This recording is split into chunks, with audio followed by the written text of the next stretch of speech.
Jadi apa yang ditakuti setan? Orang macam apa? Orang beriman mungkin, Bu. Banyak orang beriman tapi masih takut. Oke lah, titik tolaknya memang beriman gitu kan.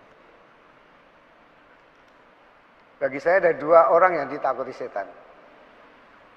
Pertama adalah orang yang suci. Karena roh Tuhan ada pada dia. Ya, kalau Roh Kudus ada pada kita, maka setan akan takut. Ya. Ketika setan bertemu Yesus, dia bersujud dan mengatakan, apa urusan kamu yang kudus dari Allah? Ya. Jadi kalau kamu ingin ditakuti setan, ya kamu harus menjadi orang kudus.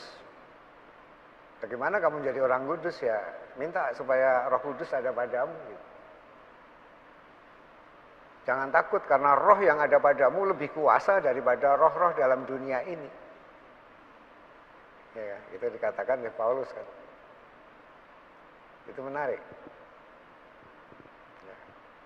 Yang kedua adalah orang yang penuh cinta. Setan itu punya apa saja, cuman nggak punya cinta. Karena cinta itu adalah Allah. Allah adalah kasih. Barang siapa tinggal dalam kasih, Allah dalam dia, dan dia dalam Allah. Ya. Saya pernah bertanya pada orang yang hebat, jadi tukang santet, Gendeng Pamungkas, almarhum. Saya tanya, orang macam apa yang takut kamu santet? Orang yang bahagia, Romo. Orang bahagia itu tidak ada rasa takut, tidak ada rasa cemas. Orang bahagia, orang damai itu sulit. Nah, saya bilang terima kasih. Terima kasih apa, Romo?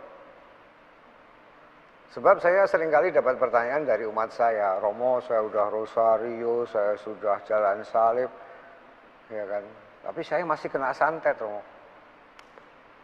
Kenapa bisa kena santet meskipun sudah doa panjang-panjang begitu? Nggak happy ternyata ya. Ya karena nggak happy. Kuncinya di situ ya. Iya. Kenapa nggak happy? Karena dia tidak merasa hidupnya itu dicintai. Maka saya katakan kalau kamu ketemu setan sebenarnya gampang kok. Ketemu kuntilanak katakan saja I love you gitu. Kayaknya udah keburu, wah pingsan duluan kali. Enggak ya. Kita mengatakan I love Kaget you. Dulu ya. Setannya takut. Nah gitu ya. Atau kita berdoa semoga kamu bahagia. Ya. Coba dipraktekkan ya teman-teman yang lagi nonton di YouTube ya. Kalau ketemu langsung I love you gitu. Kalau enggak. Iya. Nama orang yang tulus hati seperti Santri Yusuf ini orang yang pasti. Ya. Pasti dia suci dan dia bahagia. Dia penuh cinta. Ya. Saking cintanya maka dia taat pada Tuhan, taat pada petunjuk Tuhan, dan menjadi orang yang luar biasa. Itu yang luar biasa. Kalau kita renungkan sebetulnya doa itu hanya dua hal itu yang penting. Saya berdoa, kenapa saya berdoa? Kamu berdoa, kenapa kamu berdoa? Jawabnya karena mencintai. Ya. Kita mencintai seseorang, kita doakan. Apalagi kalau saya cintai sakit, saya doakan, gitu kan? Jadi doa tanpa cinta itu nggak ada kuasanya. Paling sulit itu mendoakan orang macam apa? Orang yang kita benci. Ya kan? Kita mendoakan orang benci gimana? Ya, paling malah nyumpain. Ya. Yang kedua, tujuan dari doa itu apa? Tujuan dari doanya satu ialah supaya menjadi kudus, menjadi suci. Kamu sakit, saya doakan supaya kamu disucikan dari penyakit. Disucikan dari penyakit berarti sehat. Kamu berdosa, saya doakan supaya kamu disucikan. dari dosamu. Kamu diampuni, dosanya hilang. Ya kan? Disucikan dari setan misalnya. Kamu kesurupan. Saya doakan, saya kuduskan kamu dari setan. Dan akhirnya ketika Roh Kudus masuk dalam dirimu, setan pergi. Menguduskan dari apa lagi? Dosa, penyakit, setan, beban jiwa. Beban jiwa itu selalu menyangkut masa lalu atau masa depan.